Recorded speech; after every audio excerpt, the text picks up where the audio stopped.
ایک خوبصورت واقعہ۔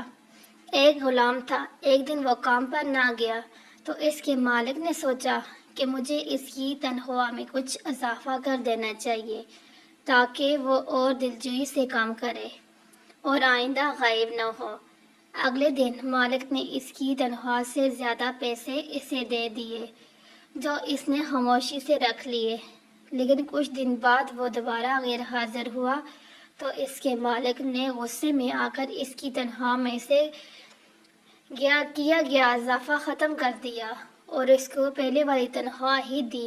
غلام نے اب بھی خاموشی اختیار کی تو مالک نے کہا، جب میں نے اضافہ کیا تو تم خاموش رہے، اور اب جب میں نے کمی کی تو پھر بھی خاموش ہو کیوں؟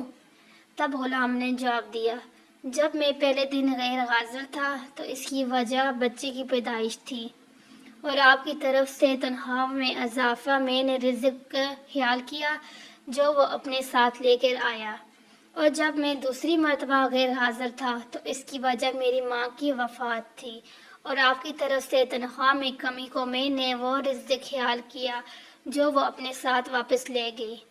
پھر میں اس رزق کی خاطر کیوں پریشان ہوں جس کا ذمہ خود خدا نے اٹھایا ہوا ہے؟ دیکھا جائے، سوچا جائے تو یہ ہوتی ہے اصل ایمان کی طاقت، یعنی کہ اس کا ایمان اتنا پختہ تھا کہ اس سے اس چیز سے کوئی ٹینشن نہیں تھی کہ میرا کم کیوں ہوا، زیادہ کیوں ہوا، کیونکہ وہ ایک ایماندار انسان تھا جسے پتہ تھا کہ جو آنے والا ہے وہ اپنے ساتھ رزق لے کے آتے ہیں۔ بہت سارے لوگوں کی یہ غلط فہمی ہوتی ہے کہ ایک بچے سے زیادہ کرو گے تو ان کو ہم کھلائیں گے کہاں سے، پلائیں گے کہاں سے، کہ یہ کہاں سے کریں گے، وہ کہاں سے کریں گے۔ لیکن جو آنے والا ہوتا ہے، جس کی قسمت میں جو چیز لکھی ہے اللہ تعالیٰ نے، اس سے ملتی ہے۔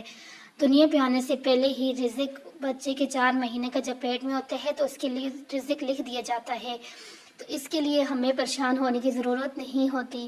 صرف اپنے ایمان کو پختہ رکھیں کہ اللہ نے جو کچھ ہماری قسمت میں لکھا ہے وہ ہمیں دے کے رہیں گے۔ کوئی ہم سے ایک لقمہ بھی جو ہے نا ہم سے چھین نہیں سکتا، نہ کوئی ایک لقمہ ہمیں دے سکتا ہے۔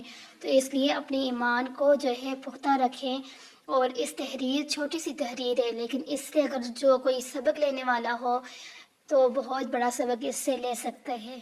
جزاک اللہ۔ اللہ حافظ۔